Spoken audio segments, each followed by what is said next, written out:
कभी सोचा है कि इतिहास असल में याद किसे रखता है और किसे भुला देता है? आज हम राजेश जोशी की एक बहुत ही पावरफुल कविता इत्यादि को समझने की कोशिश करेंगे। ये एक ऐसी कविता है जो समाज को, दुनिया को दो बिल्कुल अलग-अलग हिस्सों में बांटकर देखती है और हमें शक्ति, पहचान और गुमनामी के बारे में बहुत कुछ सोचने पर मजबूर कर देती है।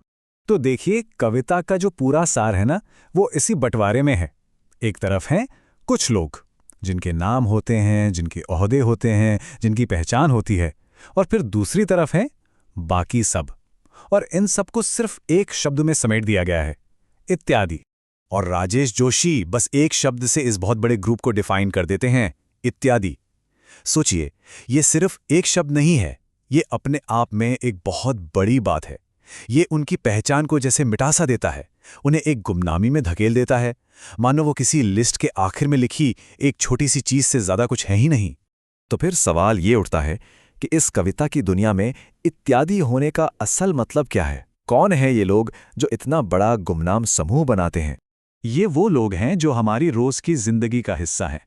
ये वही हैं जो भीड़ बनाते हैं, जो दर्शक बनकर बैठते हैं, जो किसी भी प्रोग्राम में सिर्फ गिनती बढ़ाने के काम आते हैं। मतलब समाज को चलाने वाले सारे छोटे बड़े आम काम यही करते हैं, लेकिन फिर भी एक तरह से अदृश्य ही बने रहते हैं। चलिए अब थोड़ा और आगे बढ़ते हैं और देखते हैं कि ये कविता बड़े पॉलिटिकल और सोशल सिस्टम में इनकी भूमिका के बारे में क्या कहती है। ये जो इत्यादि हैं, ये असल में लोकतंत्र के पैदल सिपाही हैं। ये वही लोग हैं जो सड़कों पर उतरते हैं, जो अपनी मौजूदगी से किसी भी आंदोलन को, किसी भी व्यवस्था को चलाते हैं। और यहीं पर कविता का जो सबसे बड़ा टेंशन है, वो सामने आता है। उनके काम और उनकी असल ताकत के बीच का फासला। वो लोकतंत्र की हर प्रक्रिया में हिस्सा तो लेते हैं, पर क्या सत्ता की चाबी सच में उनके हाथ में है, या फिर ये सब बस एक भ्रम है, एक छलावा? और ये हमें एक बहुत ही मुश्किल सवाल पर लाकर खड़ा कर देता है। इस भ्रम में जीने की आखिर कीमत क्या चुकानी पड़ती है? और पता है, यहीं आकर ये कविता सच में दिल पर लगती है। ये इत्यादि होने की जो सबसे बड़ी, सबसे अंतिम कीमत है, उसकी बात करती है। यहाँ कविता एक बहुत ही दुखद मोड़ लेती है। ये बताती है कि उनकी गुमनामी ही उन्हें सबसे ज्यादा कमजोर बनाती है, क्योंकि उनका कोई नाम नहीं है, कोई पहचान नहीं है। आंदोलनों में उनकी भागीदारी का अंजाम कभी-कभी उनकी जान पर बनाता है। और यही इस कविता की सबसे बड़ी विडंबना है, सबसे बड़ी आयरनी, कि जिंदगी भर जो गुमनाम रहे, मौत के बाद उन्हें एक नाम मिलता है, एक पहचान मिलती है। लेकिन ये पहचान बहुत देर से मिलती है और एक बहुत बड़ी कीमत चुकाने के बाद। कविता इस त्रासदी को और भी गहरा करती है। वो कहती है कि कुछ के लिए तो मौत भी गुमनामी से छुटकारा दिलाने के लिए काफी नहीं होती। वो हमेशा हमेशा के लिए इत्यादि ही रह जाते हैं। लेकिन फिर कहानी में एक जबरदस्त मोड़ आता है। कविता इत्यादि के अंदर छिपी हुई उस विशाल शक्ति को दिखाती है, जिसके बारे में किसी ने सोचा भी नहीं था। ये कमाल का बदलाव है ना?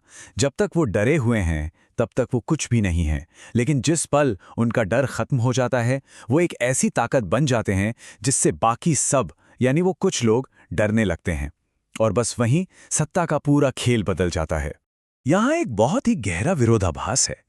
असल में तो ये वही लोग हैं जिनकी वजह से देश और दुनिया चल रही है, लेकिन उन्हें खुद इस बात का अंदाजा नहीं है। उन्हें तो बस इतना लगता है कि वो ये सब सिर्फ अपने परिवार का पेट पालने के लिए कर रहे हैं। तो अगर इतिहास की किताबें उनका नाम नहीं लिखती, तो फिर उनकी कहानी कहाँ जिंदा रहती है, उनका वजूद कहाँ दर्ज होता है? कविता उनकी हालत को बहुत ही सटीक तरीके से बताती है। वो हर जगह हैं, हर चीज़ में शामिल हैं, फिर भी उनकी गिनती कहीं नहीं होती। वो हर चीज़ की वो नींव हैं जो दिखाई नहीं देती।